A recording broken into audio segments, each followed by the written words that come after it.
우리 다 같이 예배 드릴 텐데요. 우리 같이 기도하고 예배 시작하도록 하겠습니다. 기도하겠습니다. 하나님 감사합니다. 한 주간도 함께하여 주시고 다시금 이 자리에 나오게 해주시니 감사합니다. 이 시간 우리의 구원자 되시고 목자 되신 주님을 의지하며 찬양하기 원합니다. 성령님 함께하여 주옵소서. 예수님의 이름으로 기도합니다. 아멘. 아멘. 할렐루야. 아멘. 아멘. 오늘은 예수 그리스도의 십자가의 사랑을 생각하며 같이 한번 찬양하겠습니다. 날 위해 죽으신, 날 위해 다시 사신 예수 그리스도, 다시 오실 예수 그리스도. 아멘. 영원한 예수님의 사랑을 우리가 깊이 생각하며 또 감사하며 다 같이 찬양하도록 하겠습니다. 아버지 사랑 내가 노래해. 아버지 사랑 내가 노래해. 아버지 은혜 내가 노래해. 그 사랑 변함없으신, 거짓없으신, 성실하신 그 사랑, 사랑 갈대 꺾지 않으시니, 꺼져가는 등불 끄지 않는 그 사랑, 변함없으신, 거짓없으신, 성실하신 그 사랑, 사랑, 그 사랑, 날 위해 주신, 날 위해 다시 사신 예수 그리스도, 다시 오실 그 사랑, 죽음도 생명도 천사도 하늘의 어떤 권세도 끊을 수 없는 영원한 그 사랑, 예수. 아버지 사랑 내가 노래해. 아버지 사랑 내가 노래해. 믿으십니까? 아버지 은혜 내가 노래해. 그 사랑 변함없으신,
그 예수님을 믿으십니까? 아멘.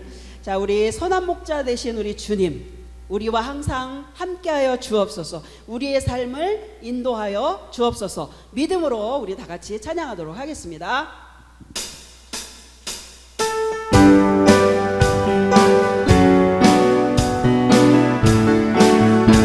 선한 목자 되신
우리 주님, 감사하며 하나님 앞에 다 같이 찬양드리길 원합니다.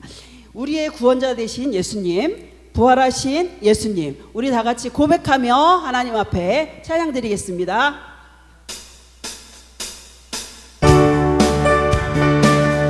아멘. 찬송하세. 우리 다 같이 찬송하겠습니다. 우리를 대해서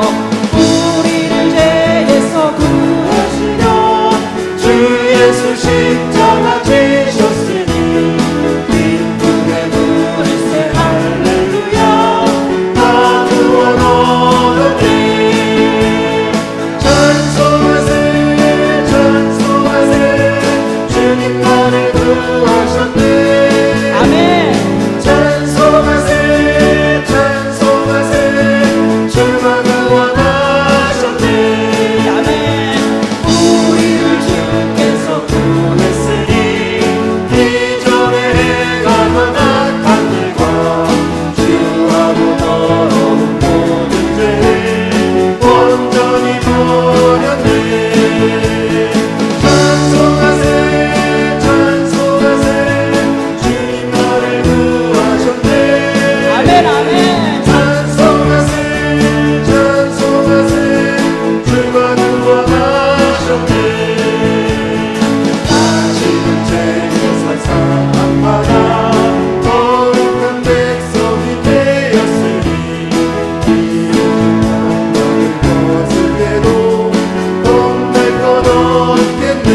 구하시러 우리를 죄에서 구하시려 주 예수 십자가 지셨으니 기쁨의 부르세 할렐루야 다 구원하셨네. 찬송하세 찬송하세 주님 나를 구하셨네. 찬송하세 찬송하세 주가 구원하셨네. 다시 한번 하겠습니다. 우리를 죄에서 구하시려 주 예수 십자가 지셨으니 아멘. 기쁨의 부르세 할렐루야 나 구원하셨네. 찬송하세 찬송하세 주님 나를 구하셨네. 찬송하세 찬송하세 주가 구원하셨네. 찬송하세 찬송하세 찬송하세 찬송하세 주님 나를 구하셨네. 찬송하세 찬송하세 주가 구원하셨네. 찬송하세 찬송하세 찬송하세 찬송하세 주님 나를 구하셨네. 찬송하세 찬송하세 찬송하세 할렐루야 찬송하세 찬송하세 찬송하세 주님 나를 구하셨네. 찬송하세 찬송하세 주가 구원하셨네. 아멘. 우리 다 같이 합심하여 기도하도록 하겠습니다. 예수 그리스도의 십자가의 은혜를 내가 믿습니다. 우리 구원자 되심을 내가 믿습니다. 영원한 생명 주심을 믿습니다. 주님만을 내가 의지합니다. 믿음으로 승리하게 하옵소서. 성령님 함께하여 주옵소서. 우리 다 같이 주여 세 번 부르고 성으로 기도하도록 하겠습니다. 주여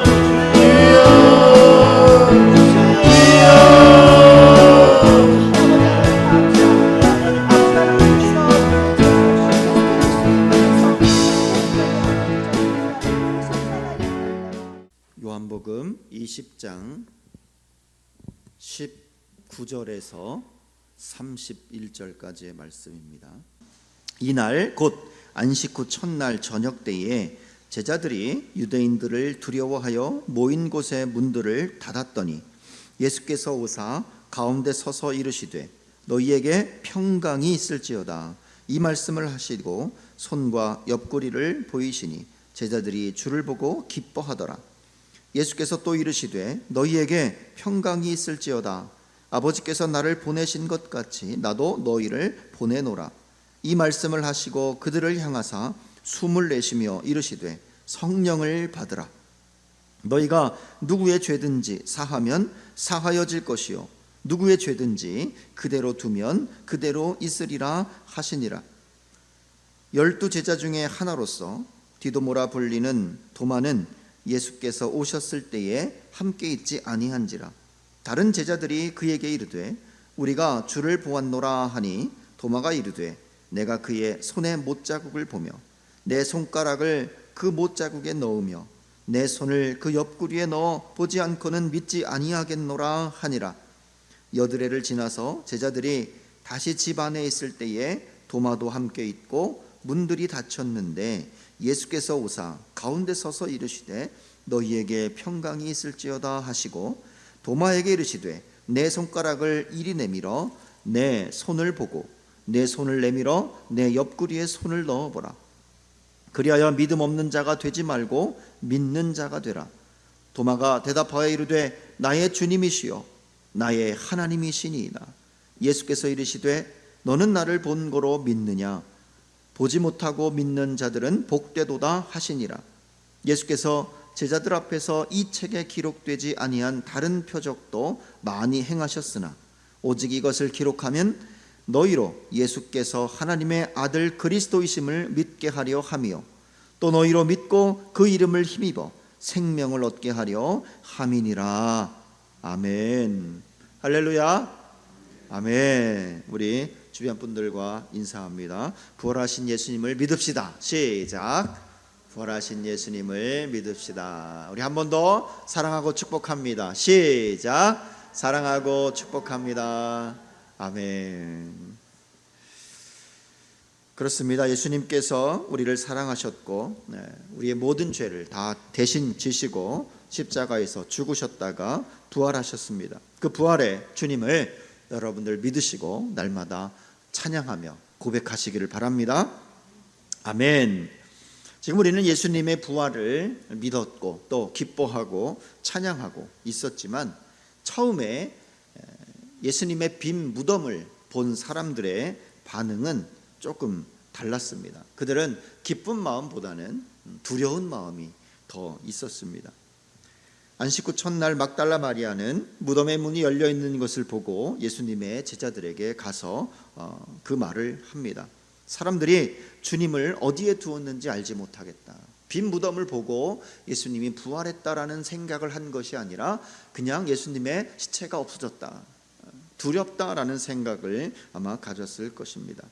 그리고 나중에는 무덤 밖에서 계속 울고 있었죠. 막달라 마리아의 예수님의 빈 무덤의 소식을 들은 베드로와 요한도 달려갑니다. 요한이 먼저 달려갑니다. 요한이 아무래도 나이가 좀 어렸으니까 더 빨리 달려갔을 것 같습니다. 그런데 무덤 앞에 가서 들어가지 않고 그저 바라만 보고 있습니다. 늦게 도착한 베드로는 그의 성격대로 좌우 살피지 않고 무덤 안으로 들어갑니다. 들어가서 예수님이 계시지 않는 그 빈 무덤을 보죠. 세마포만 확인하고 나옵니다. 그리고 그 제자들은 이 막달라 마리아가 예수님의 몸이 없어졌다라는 소식을 믿었습니다. 확인을 한 것이죠.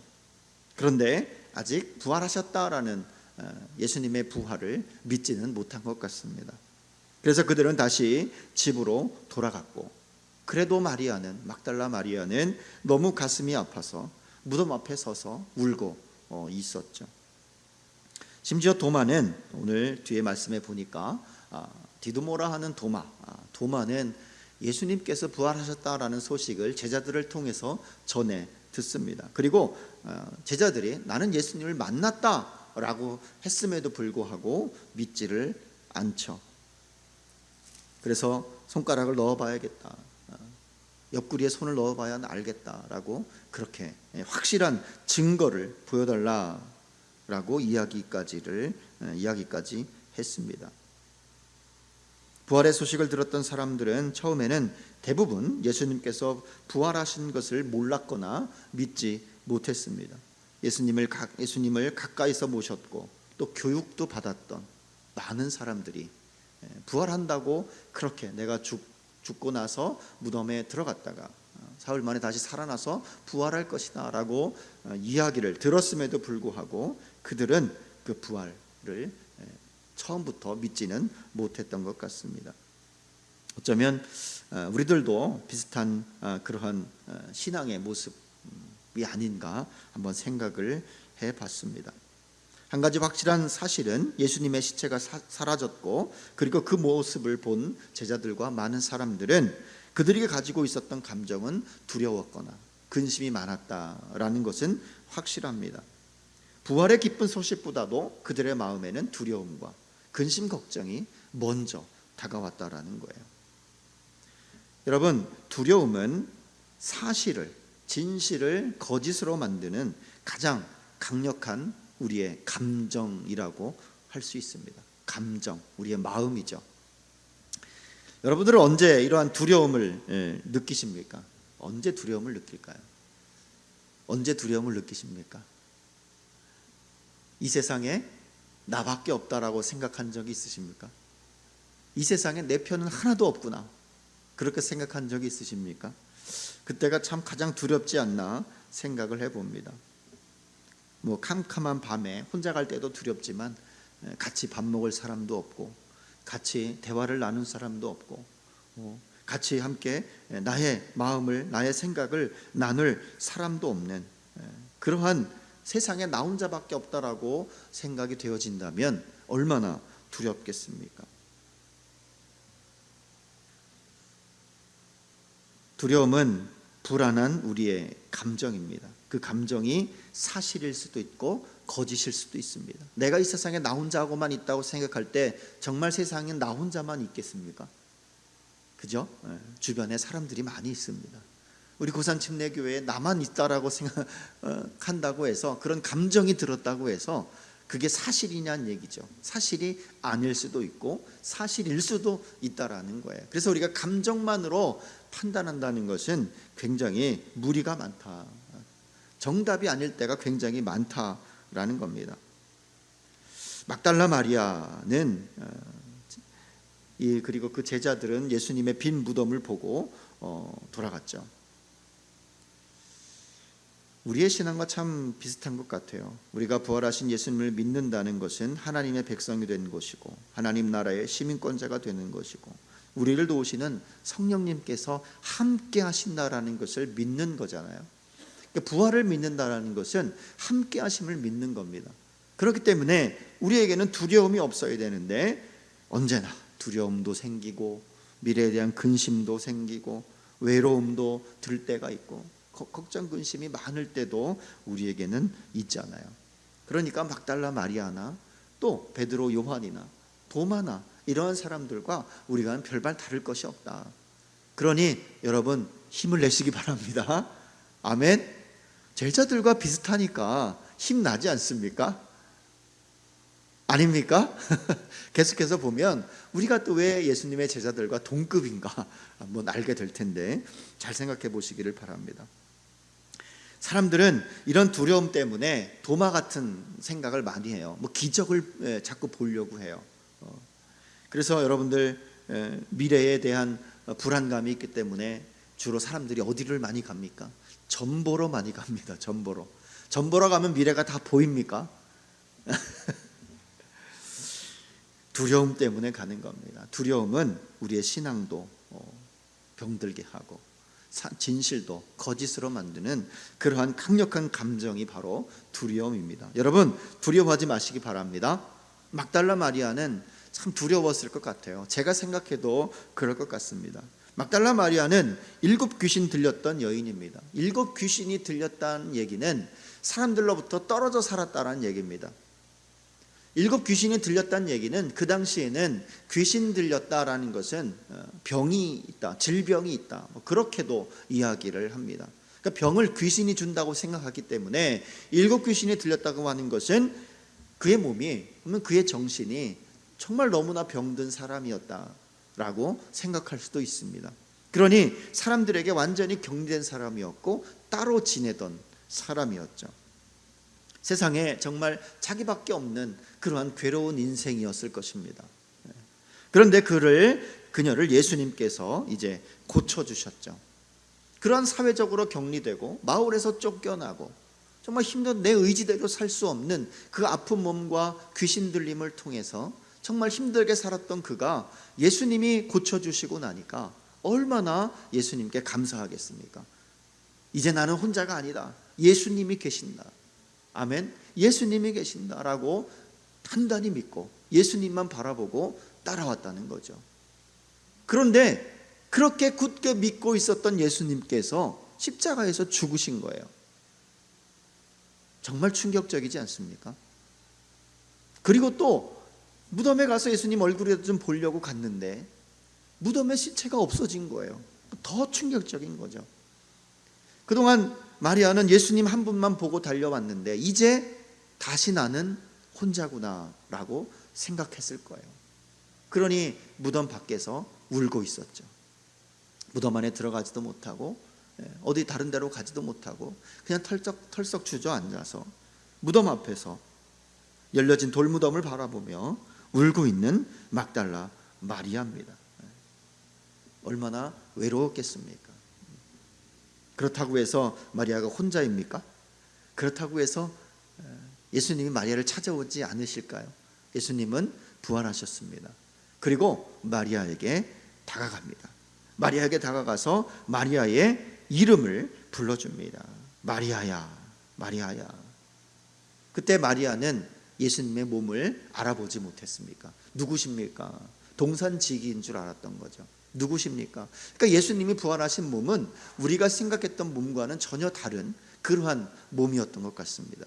실제로 그렇습니다. 눈앞에 보이기도 하고 식사도 하시고, 그런데 갑자기 여기도 나타나셨다가 문도 열지 않았는데 문 안으로 들어오시고, 뭐 그러한 부활의 몸으로 제자들과 함께 지내다가 하늘로 승천하셨습니다.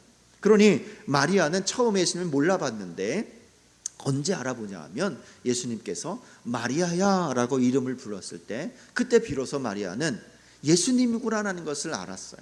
평상시에 자기의 이름을 불러주었고 늘 따뜻하게 맞아주었고 자신을 고쳐주었고 사랑해주었던 그 놀라운 감정들이 마리아의 이름을 통해서 한 번에 느껴지게 되는, 그러한 두려움이 변하여 기쁨이 되는, 예수님의 사랑을 그대로 느끼는 그러한 마리아의 이름을 통해서 예수님을 알게 되는 거죠. 예수님을 보게 되는 겁니다. 예수님께서는, 부활하신 예수님께서 날마다 여러분의 이름을 부르십니다. 부르실 때마다 아멘 하시기 바랍니다. 그리고 그 부르심에 응답하실 때마다 예수님의 사랑을 느끼시기를 바랍니다. 아멘. 아멘. 느끼기 싫으십니까? 아멘. 느끼시기 바랍니다. 그리고 나서 그들은, 막달라 마리아는 두려움이 완전히 사라집니다. 예수님을, 부활하신 예수님을 믿었을 때 두려움이 사라집니다. 제자들은 어떻습니까? 19절부터 보면 제자 몇 명이 함께 모여 있었습니다. 유대인들을 두려워해서 모여 있다라고 기록하고 있습니다. 그리고 문들을 닫았다라고 기억하고 있습니다. 문을 닫은 것이 아니라 문들을 닫았다. 그러니까 예수님의 제자였고 예수님을 따라다녔던 그들이 봤을 때는 평상시에도 유대인들이 예수님을 죽이려고 하고 잡으려고 하고 애를 썼단 말이죠. 근데 예수님이 돌아가신 거예요. 십자가에 죽으신 거죠. 그러니 유대인들이 자신들을 공격할까 봐 무서웠던 겁니다. 더구나 예수님의 시체가 사라졌으니 아마 제자들이 훔쳐갔을 거다라고 소문이 막 날 텐데 두려웠던 거죠. 그러니 집에 있는 문이란 문은 다 닫아버린 겁니다. 이해가 되십니까? 문들을 닫았다라는 게 그 뜻입니다. 얼마나 두려웠겠습니까? 근심과 걱정이 많았겠습니까? 그들은 문이란 문은 다 닫고 숨을 죽이면서 지켜보고 있었습니다. 그들에게는 두려움이 컸습니다. 걱정, 근심이 많았습니다. 잡혀서 죽을 수도 있는 그러한 상황이었죠. 그때 예수님께서 찾아오십니다. 찾아오셔서 뭐라고 하십니까? 평강이 있을지어다. 아멘. 평강이 있을지어다. 예수님의 부활을 의심하는, 제자들이 봤다고 했음에도 불구하고 의심하는 도마에게까지 찾아가셔서 평강이 너에게 있을지어다 라고 말씀을 하십니다. 만약에 저라면, 제가 스승이라면 나의 제자가 허구한 날 말도 안 듣고 심지어 배신도 하고 고발도 하고 믿으라고 해 그렇게 얘기를 했는데 믿지도 않고 막 그런 제자들이 있는데 딱 가서 뭐라 그랬겠습니까? 저라면 으이그 그렇게 얘기했는데 믿지 못하냐, 야단을 쳤을 수도 있을 것입니다. 그죠? 근데 예수님은 그렇게 하지 않았던 거예요. 마리아에게는 마리아야 이름을 부르면서 내가 너의 마음을 다 안다. 내가 다 안다. 너 외로운 거 다 알아. 내가 너를 떠나지 않을게 라는 감정으로 마리아야 라고 이름을 부른 것처럼, 배반하고 말 안 듣고 부활했다고 하는데 믿지도 않는 그 제자들에게 다가가서 다그치고 그런 것이 아니라 평안하라. 오히려 그들에게 위로를 주고 평화를 주는, 평안함을 주는 그 예수님의 모습, 그 부활하신 예수님의 모습이죠. 우리가 어찌 믿지 않을 수 있겠습니까? 여러분, 부활하신 예수님을 믿으시기 바랍니다. 아무리 우리가 주님을 떠나려고 해도, 주님은 또 우리가 실수를 해도 주님은 늘 우리를 언제나 사랑하시는 거예요. 아파할 때 위로하시고 힘들 때 도와주시고 함께 하시는 분이 예수님이시라는 거죠. 도우시고 찾아오시고 함께 하심을 믿으시기 바랍니다. 그것도 한 번도 오는 것이 아니고 하루만 오는 것이 아니고 영원토록, 평생 영원토록 우리와 함께 하시는 분이 그 예수님이라는 것을 믿으시기 바랍니다. 아멘. 여러분, 죽음이 두려우십니까? 죽음이 점점 다가올 때마다 두려우십니까? 우리 젊은 청년들은 잘 모르겠지만 죽음이 두려우실 수도 있겠습니다. 그러나 우리가 다 알지 않습니까? 죽음 이후에는 우리에게는 영원한 안식이 있다. 영원한 쉼이 있다. 지금 이 순간에도 예수님은 우리에게 영원한 안식과 쉼을 주시고 계십니다. 그리고 마지막 때에도 우리를 구원해 주셔서 하나님의 나라로 들어가게 하시고 영원한 생명과 쉼을 허락하신다는 것입니다. 그렇기 때문에 모든 두려움은 다 없애버리고 근심 걱정을 다 주님 뒤로 넘겨버리시길 바랍니다. 부활하신 예수님을 믿고 늘 당당하게 살아가는 여러분 되시기를 바랍니다. 아멘. 부활을 목격하지 못하고 믿는 믿음이 가장 큰 복이다라고 또한 말씀을 하셨습니다. 앞에서 본 듯이 디두모 도마라는 사람이 있었다고 했죠. 그가 처음에 예수님과 함께 지낼 때에도 굉장히 적극적인 사람이었습니다. 예수님께서 나사로를 살릴 때에 예수님께서 가자라고 하니까 다른 제자들이 거기를 왜 가십니까? 금방 거기서 돌에 맞아 죽을 뻔했는데 왜 다시 그것으로 가려고 합니까? 라고 하니까 그때 도마가 제자들에게 한 소리를 합니다. 가자, 우리가 가서 함께 죽자. 아멘. 도마가 그랬던 사람이에요. 어떻게 보면 베드로랑 좀 비슷한 성격인 것 같아요. 제자들이 예수님 거기 왜 갑니까? 무섭습니다. 막 그러니까 예수님과 함께 가자, 죽으러 가자라고 제자들을 다그쳤던 사람이에요. 근데 도마라는 이름이 쌍둥이란 뜻이거든요. 두 개라는 뜻이에요. 둘이라는 뜻이에요. 어쩌면 그 이름이 잘 어울리는 것 같아요. 어떨 때는 막 적극적으로 막 앞서다가도 여기 뒤에 오늘 말씀에 보니까 예수님이 죽으셨을 때 다른 제자들과 함께 있지 않고 어디 있었는지 잘 모르겠습니다. 하여튼 따로 있다가 나중에 나타나서 예수님을 만났다고 하니까 못 믿겠다.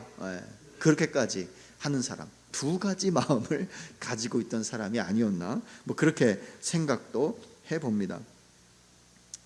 우리도 이렇게 늘 적극적으로 예수님을 믿다가 또는 어려움이 닥치면, 힘든 일들이 닥치면 또 예수님을 잠시 떠났다가 뭐 그런 경험이 많이 있지 않습니까? 여러분들이 예전에 방언을 받았으면 믿음이 좋은 것이고 아니면 믿음이 부족한 것이다. 그런 적이 있었죠. 기도를 많이 해서 병든 자를 고치면 능력이 많은 사람이고 병이 낫지 않으면 능력이 없는 목사다. 그렇게 생각한 적 있으십니까? 저도 그런 적이 있었습니다. 그래서 우리 과거에는 기도원을 많이 참 다녔잖아요. 기도원에 다녀서 뭐 기도원이 나쁘다는 얘기가 아니고 우리가 기도원 가서 잠시 내 삶의 터전을 떠나서 다른 낯선 곳에 가서 주님과 함께 깊은 교제를 나누고 싶다. 그래서 기도원에 가서 기도하는 것은 나쁘지는 않습니다. 그런데 과거에 우리가 다녔던, 저도 하늘산 기도원을 많이 다녀본 사람으로서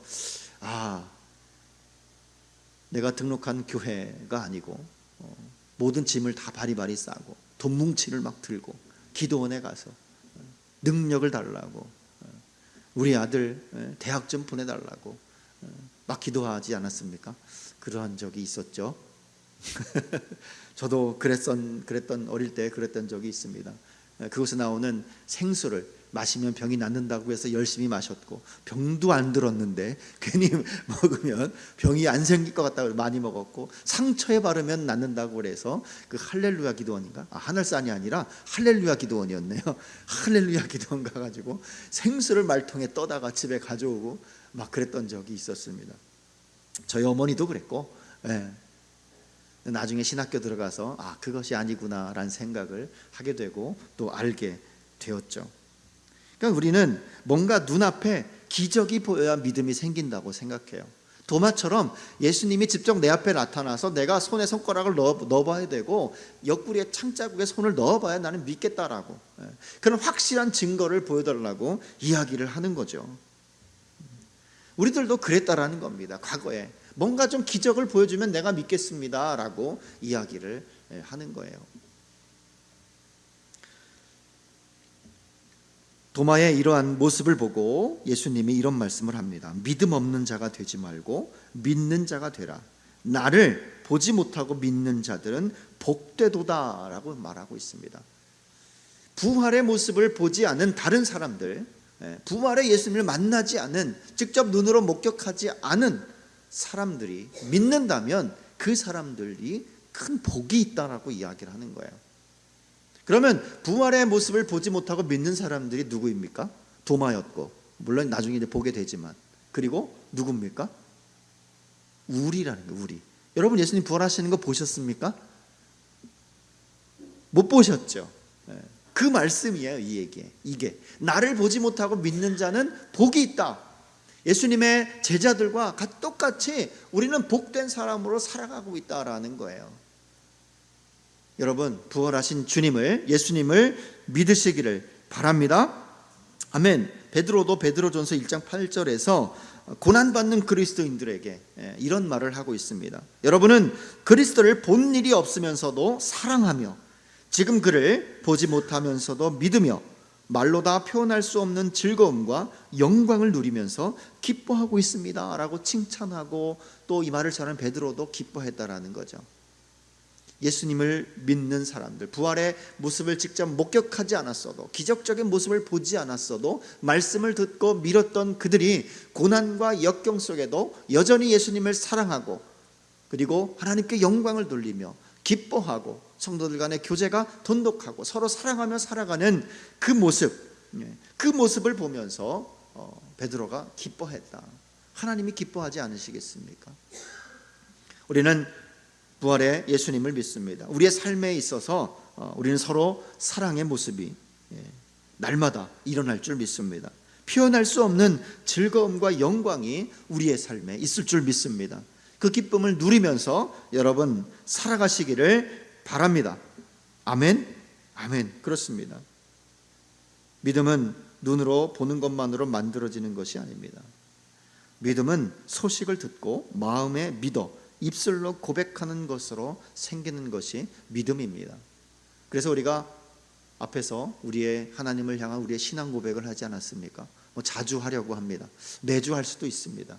우리의 신앙 고백을 통해서 우리의 신앙을 하나님 앞에 보이고, 하나님께서 그 신앙 고백을 통해서 기뻐하시고, 우리는 또 하나님의 기뻐하시기 때문에 우리 또한 이 세상에서 기뻐하고 즐거워하고, 어려움이 있어도 그 어려움 가운데서도 사랑하며 살아갈 수 있는 사람들이 될 수 있다라는 거죠. 여러분은 계속해서 말씀을 드리지만 예수님을 목격하지 않았음에도 예수님을 믿고 있는 아주 복된 사람들입니다. 여러분들도 동일하게 예수님을 사랑하고 말로 다 표현할 수 없는 그런 기쁨을 누리면서 살아가시기를 바랍니다. 가장 첫 번째가 부활하신 예수님을 믿는 것입니다. 요한은 요한복음을 마치면서 이러한 말씀으로 마칩니다. 내가 이 요한복음을 기록하는 이유는 예수님께서 다른 표적도 많이 행하셨으나 오직 이것을 기록함은 너희로 예수께서 하나님의 아들 그리스도이심을 믿게 하려 하며 또 너희로 믿고 그 이름을 힘입어 영원한 생명, 영생을 얻게 하려 함이니라 라고 말씀을 하고 있습니다. 부활하신 예수님을 믿으시고 기쁨과 영광과 영원한 즐거움과 또 영원한 생명을 얻으시며 영원한 하나님의 나라로 들어가는 여러분들이 되시기를 축원합니다. 기도하겠습니다.